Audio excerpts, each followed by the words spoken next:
ब्रजेश रूपेण पुरापि जातं प्रवेश प्राप्तं प्रिय प्राणनाथं परेश पूर्णं सततं नमामि। ब्रह्म प्रिया जागरणाय जाता सर्वस्य पाता भवसिन्धु त्राता विज्ञान दाता निज धर्म दाता दीने के बंधो शरणं प्रपद्ये दीने के बंधो शरणं प्रपद्ये। श्री वंदो सतगुरु चरण को करूं सप्रेम प्रणाम। अशुभ हरण मंगल करण श्री देवचंद्र जी नाम। श्री प्राणनाथ निज मूलपति श्री मिहिराज सुनाम।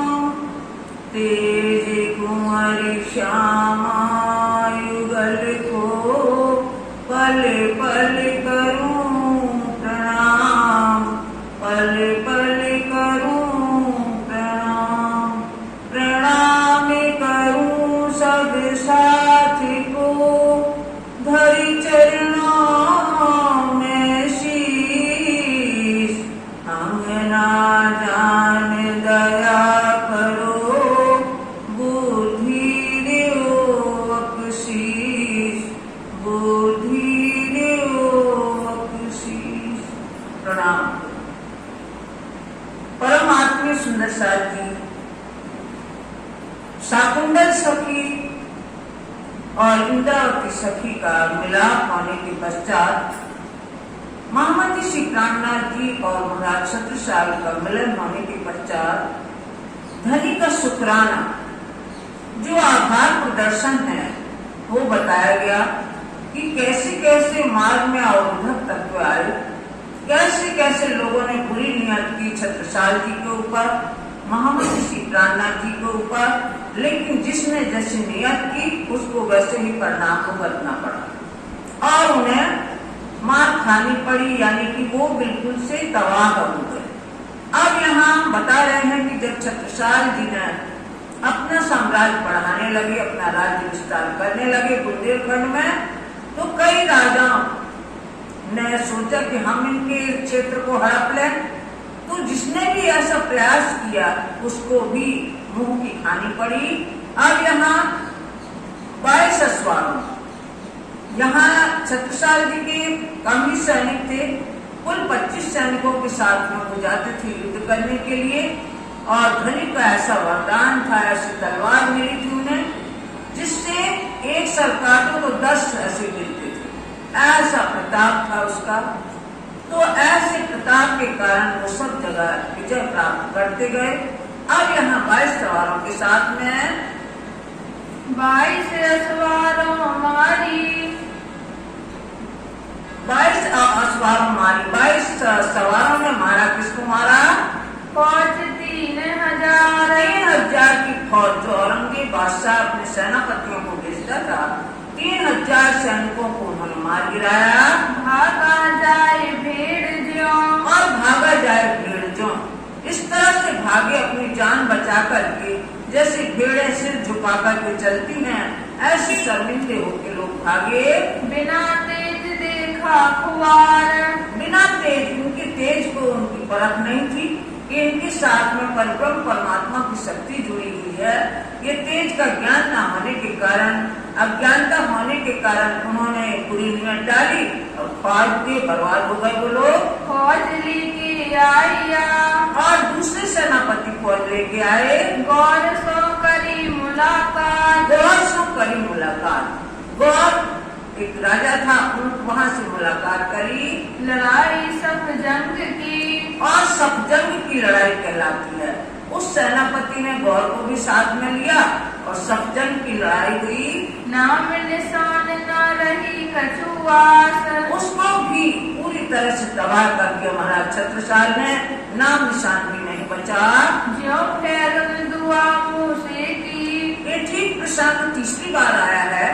जिस तरह से फैरून बादशाह और मूसे की दुआ, मूसा की प्रार्थना पर परब्रह्म परमात्मा ने उनका भाई हारून दिया था, अब यहाँ मोहम्मद किसी प्राणनाथ जी को छत्रसाल जो शाकुंतल सखी की उनको प्रतीक्षा थी वो यहाँ मिल गई, और फैरून बादशाह यानी औरंगजेब बादशाह का कोई जोर नहीं चला इन पर। रौंद नील में हुआ करक। जिस तरह फैरून बादशाह नदी पार करने लगा, पहले हारून और मूसा की जो साथी थे वो नदी को पार कर गए, उनके लिए परब्रह्म परमात्मा ने ऐसा किया कि लकड़ी के तख्ते बिछ गए नदी पर, तो वो पार कर गए। फैरून जैसे ही जाने लगा उसको वैसे ही दिखने लगा कि लकड़ी के तख्ते बिछे हैं, लेकिन जैसे वो नदी में घुसा और गर्क होती गई पूरी सेना, ऐसे उनको डुबोया। त्यों औरंगजेब पर। उसी प्रकार औरंगजेब पर हीरा फुरमान हक। ऐसे धनिक का फुरमान, धनिक का आदेश, उनकी शक्ति ऐसी हुई कि वो भी बर्बाद होते चले गए। त्यों ही मिट्ठू दौड़िया। क्यों ही मिट्ठू पीरजादा अपने सैनिकों को लेके आया, मारा उन्हें चमार। वो आया रास्ते में, तो यहाँ एक गांव में चमारों के यहाँ शादी विवाह का उत्सव था। सभी लोग जाग रहे थे, रात में मसाले जल रही थी, पहले ये लाइट की व्यवस्था नहीं थी। अब जैसे भीड़ आके देखा तो उन्होंने कहा ये कौन उपद्रव मचाने आ गया। उन चमारों ने खदेड़ दिया और मसाले ले लेके दौड़े, खूब मारा उन लोगों को। ऐसे मिट्टू पीरजादा शर्मिंदगी लेकर के वापस लौटा, अपनी सेना भी तहस नहस हो गई और ये बदनामी के कारण वो सिर ऊंचा नहीं कर पाया। वार दुनिया मिले। दुनिया में संसार में उसकी इतनी शर्मिंदगी हुई, और जो उसको अधिकार प्राप्त था वहाँ से, औरंगजेब बादशाह के यहाँ से, वो अधिकार भी उसने खो दिया। छूट गया अख्तियार। क्या जो उसका अधिकार था वो भी अधिकार उससे छीन लिया गया कि तुम किसी काम के नहीं हो, तुम चमारों से मार खा के आ गए।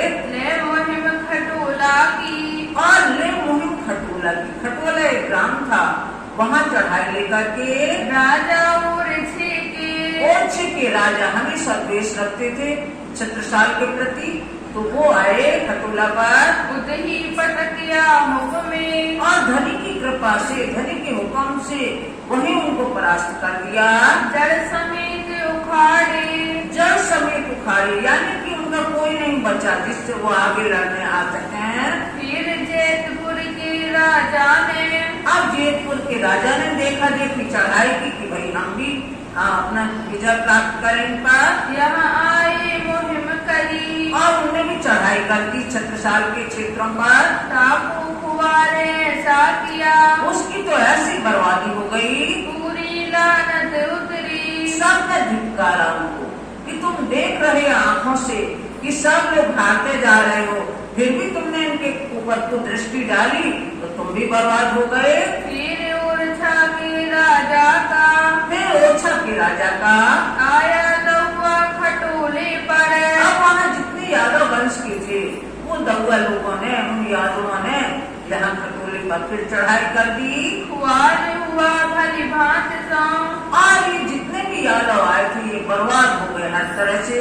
फिरा श्याह मोहले कर। शाह अपना काला समूह लेकर के वापस गए, शर्मिंदगी के कारण मुंह दिखाने लायक नहीं रहे। फिर राजा के मुलक लिए की। आज राजा के मुलक लिए की। अब ये बात औरंगजेब बादशाह तक पहुंची कि महाराज छत्रसाल ने अपने क्षेत्रों को भी अपने बस में कर लिया है, जो हमारे साम्राज्य विस्तार था उसमें से भी उन्होंने फतह कर ली है। महाराज छत्रसाल ने अपने में मिला लिया है। ये खबर जब वहाँ औरंगजेब के पास पहुंची खबर औरंगाबाद। औरंगाबाद में था उस समय औरंगजेब बादशाह, वहाँ ये खबर पहुंची। सुन साहने रणमस्त खां को। अब बादशाह ने जब ये खबर सुनी तो रणमस्त खां को भेजा कि अब तुम जाओ, फौज लेके भेजा विवाद। फौज लेकर के तुम जाओ छत्रसाल के वहाँ चढ़ाई कर दो। पीछे से पीरजादे में हुई के। बाद में क्या हुआ कि वो 7 पड़ाव तक आ गया रणमस्त खां। पीरजादा जो मिट्ठू पीरजादा जो चमारों से हार के गया था, उसको वो ध्यानावस्था में बैठा था, तो उसने देखा कि बहिष्ठ में रसूल मोहम्मद साहब मोहम्मद श्री प्राणनाथ जी के स्वरूप में बैठे। ये उसको आभास हुआ, ये उसको अनुभव हुआ ध्यानावस्था में। ये खबर उसने औरंगजेब बादशाह के पास भेजी कि मोहम्मद रसूल साहब स्वामी प्राणनाथ जी के रूप में विराजमान है बहिष्ठ में सिंहासन पर, इसलिए वहां मत जाओ।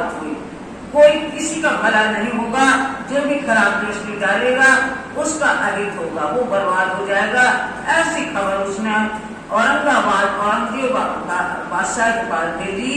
भाई सारत रसूल की जब उसको जब संकेत मिला, आभास हुआ कि ऐसा है, वो वहाँ बहिष्ठ में सिंहासन पर बैठे हैं मोहम्मद श्री प्राणनाथ जी के स्वरूप में।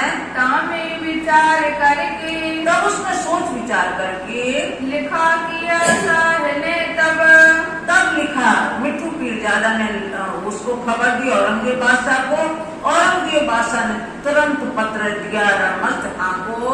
फिर रणमस्त खान ने रणमस्त खां से रोक को ये पत्र लिखा कि तुरंत तुम वापस हो जाओ, तुम्हारा भी भला नहीं होगा, जितनी सेना होगी वो बर्बाद हो जाएगी और विजय प्राप्त नहीं होगी, इसलिए तुम लौट जाओ। बादशाह के हुक्म बादशाह के हुक्म से उसको लौटना पड़ा। 7 मंजिल आया, 7 पड़ाव उसने पार कर लिए थे, आगे बढ़ता जा रहा था छत्रसाल की तरफ। तब वहाँ ये खबर आई तो फिर 7 मंजिल फिर वापस लौटे। लिखा कि फिर जाओ तुम, ये पत्र में लिखा था कि तुम वापस हो जाओ वहाँ से। फिर पंडित और छिकी फिर ओरछा के पंडितों ने बुरी दृष्टि डाली छत्रसाल के राज्य के ऊपर। चढ़ आई लड़ने, अब वो सब पंडित एकत्रित होकर लड़ने के लिए आ गए यहाँ। तब मारा मुलक और छिका, तब ओरछे को ही बर्बाद कर दिया। मोहम्मद श्री प्राणनाथ जी के वरदान से, उनके प्रताप से ओरछे के पंडित भी नहीं बचे और वो पूरी तरह ओरछा बर्बाद हो गया। मुश्किल हुआ रखना अपने आप को, अपने घरों में सबको बचाना मुश्किल हो गया। दहुआ और पंडित पर इस तरह से दहुआ लोग और पंडितों लोगों की ये दुर्दशा हुई। भया कसाला जोर, ऐसा उनको कष्ट हुआ, उन्होंने कुदृष्टि डाली।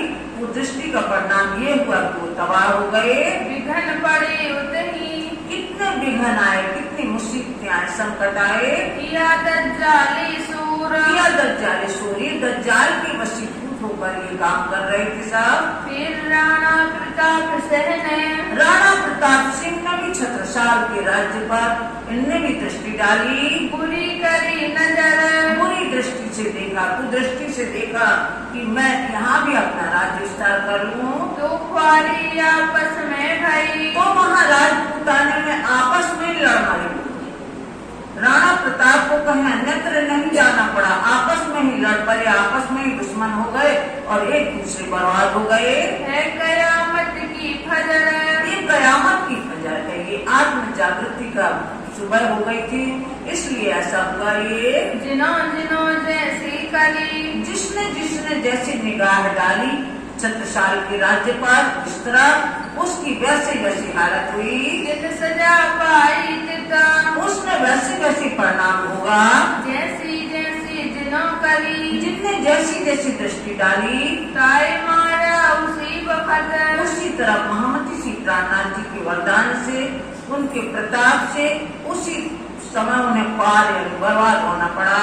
मरने के वक्त में, और मरने के वक्त में दज्जाल अपना रूप दिखाता है। दज्जाल पटकत हाथ, दज्जाल पटकत हाथ, जिस तरह से दीपक जलता जलता और लास्ट में और तेजी से जल जाता है और फिर बुझ जाता है, इसी तरह जो अधर्म प्रवृत्ति वाले लोग होते हैं वो बाद में जाते जाते अपना और जोर दिखाते हैं। खुआर किया संसार को, और इस तरह संसार में अपना उन्हें नामो निशान मिटा दिया।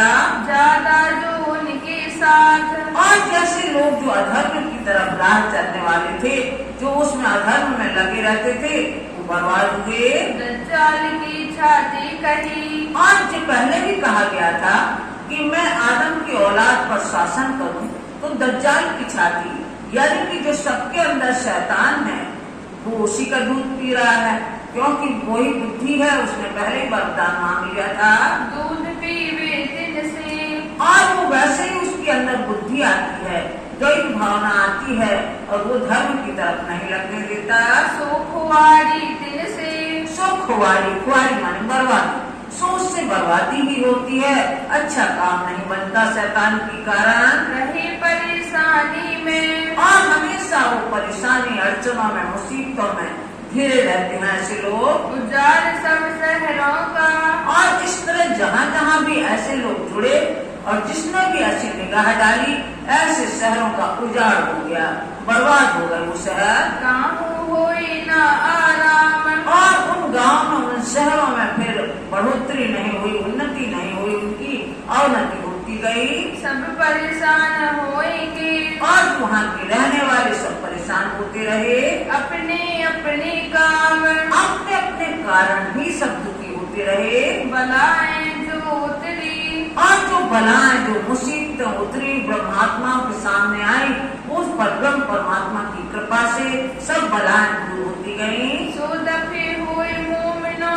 की बरकत, मोमिनों के प्रताप से, ब्रह्म सृष्टियों के प्रताप से वो सब बलाएं मुसीबतें दूर होती गयी। सो ठंडी हो जात है, सो ठंडी होती जाती, यानी कि वहाँ आराम और शांति होती जाती है। बड़ी उम्मत दज्जाल तितर, बड़ी उम्मत दज्जाल, जहाँ ब्रह्म सृष्टियों के बीच में दज्जाल आता है, ब्रह्म सृष्टियों के प्रताप से ही वो शांत होती जाती है मुसीबतें। पनाह बीच मोमिन रहे, पनाह बीच मोमिन रहे, पर ब्रह्म परमात्मा की कृपा से उन्हीं के आश्रय ब्रह्म सृष्टि रहती है।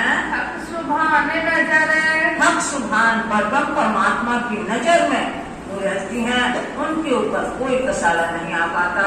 इन्हों को लैलत कदर की, इन्हों के लैलत कदर की, जो लैलतुल कद्र की ये तीसरी रात्रि है, यानी तीसरा खंड है, रात्रि का तीसरा खंड, इस रात्रि में कोई गई फजर, इनको आत्मज्ञान का प्रकाश मिल गया, ब्रह्म ज्ञान मिल गया, इसलिए समझ गए हैं। ये बैठे अपने ठौर में, ये अपने स्थान पर बैठे हैं पद्मावती पुरी धाम में, करते हैं हक जिक्र, ये परब्रह्म परमात्मा की जिक्र में डूबे रहते हैं, उन्हीं की सेवा भक्ति में, उन्हीं की चिंतन में मगन रहते हैं। फिरस्ते चौकी देते हैं, और ऐसे लोगों की फरिश्ते चौकी देते हैं, जो ईश्वरीय सृष्टि है अक्षरधाम की, जिनको फरिश्ते कहा गया है, जिनको देवी देवता कहा गया है, ये इनका रखोपा करते हैं, इनकी रक्षा करते हैं कि ब्रह्मात्माओं के ऊपर कोई मुसीबत ना आने पाए, वो दूर से पहले से ही उनको निवारण कर देते हैं। बलाए उड़ावे कर फिक्र,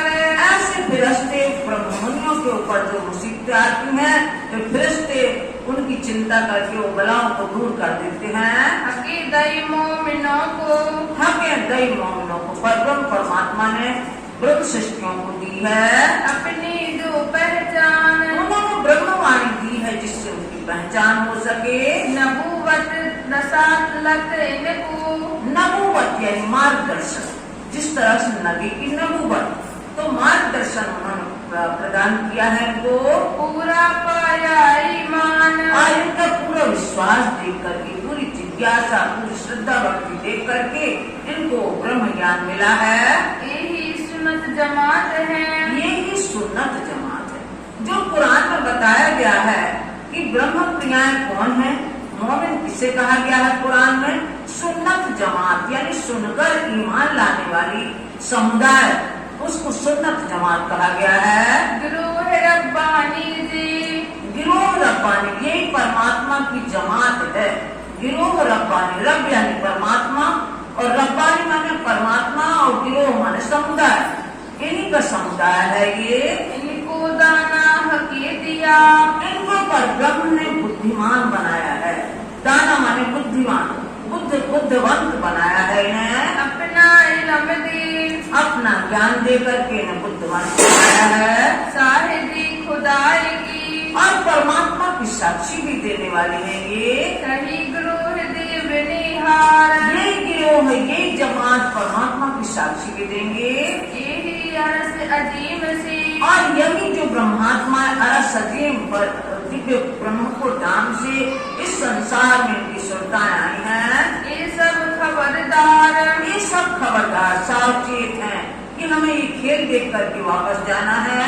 ये जबराइल वकीली, और जबराइल है जो जोश धनी का है, जो जोश का फरिश्ता है, ये सबके हृदय पवित्र रखता है, सबके दिल साफ रखता है, वकीली करता है परमात्माओं की, करत सब ऊपर, सबके ऊपर मेहरबानी करता है ये, साफ दिल रखे इनको, और इनके दिल पवित्र रखता है, सब पावते पटंतर, और सबको ये रहस्य मालूम होता है फिर ब्रह्म ज्ञान का।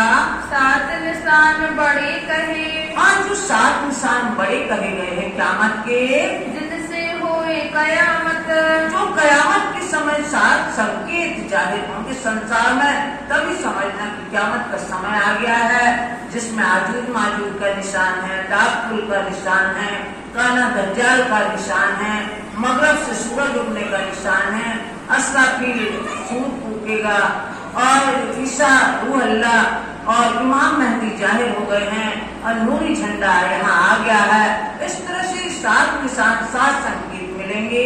सोइन से पावे खलक, स्वयं ब्रह्मात्माओं से संसार के लोग ये ज्ञान प्राप्त कर रहे हैं। जो इनका दर बख्शत, जो एक कादर मकसद, कादर माने मेहरबान सामर्थ्यवान जो परमात्मा है, वो इन पर कृपा दृष्टि करता है। विरोध सारा विश्व का, और संसार में जो विरोध है आपसी, कहीं जाति में, कहीं धर्म में, कहीं भाषा में, कहीं वेशभूषा में, कहीं खान पान में, जो आपस में विरोध है, भान किया एक दिन, भान किया एक दिन महामती श्री प्राणनाथ जी ने सबको विरोध मिटा दी। जाति पाति प्रथा का, ऊंच नीच का, ये सब विरोध दूर करके एक अपने समुदाय में, जिसको सुंदर सा नाम दिया, वहाँ कोई जाति पाति का बंधन नहीं रखा। सबकी समझाएगी, सबको सबों के धर्म ग्रंथों से समझाया, मुसलमानों के धर्म ग्रंथ कुरान से सबको समझाया, हिंदुओं के वेद शास्त्रों से और भागवत से सबको समझाया। यही देवया कीन, यही पर यही महामती श्री प्राणनाथ जी को, प्राणनाथ जी ही सबको विश्वास दिलाएंगे अपनी वाणी से।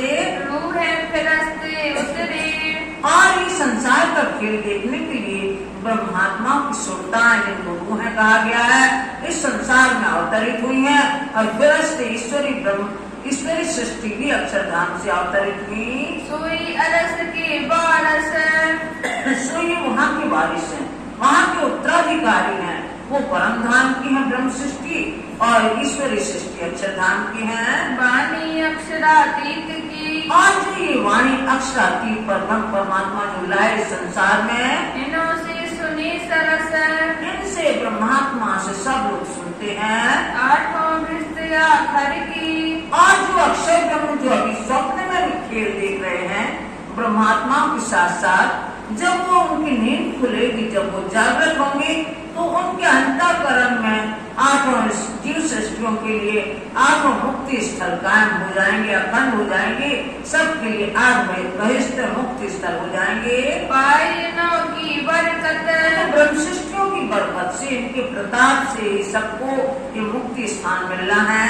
आखर खाविंद करेगा, आखिर खाविंद करेगा, जो हमारे धनी हैं वो आखिर में मुक्त हो सी ये संसार, अखंड हो सी ये संसार, जो उन्होंने मंगलपुरी धाम में वादा किया था, वो करके जाएंगे। इन खातर उठे कयामत, इन खातर उठे कयामत। और इस तरह से जब आत्म जागृति का समय आएगा, तो सबके 8 मुक्ति स्थल खुल जाएंगे, सब अपने अपनी करनी के अनुसार उसमें जाएंगे। इनों की सिफत शब्द में, अब इन ब्रह्मात्माओं की तारीफ की जाए, प्रशंसा की जाए, तो इस शब्दातीत है, शब्दों में नहीं बन सकती। आवत नाही जुबान, इस जुबान, झूठी जुबान से हम उनकी कितनी प्रशंसा करें, शब्दों में नहीं समा सकती वो।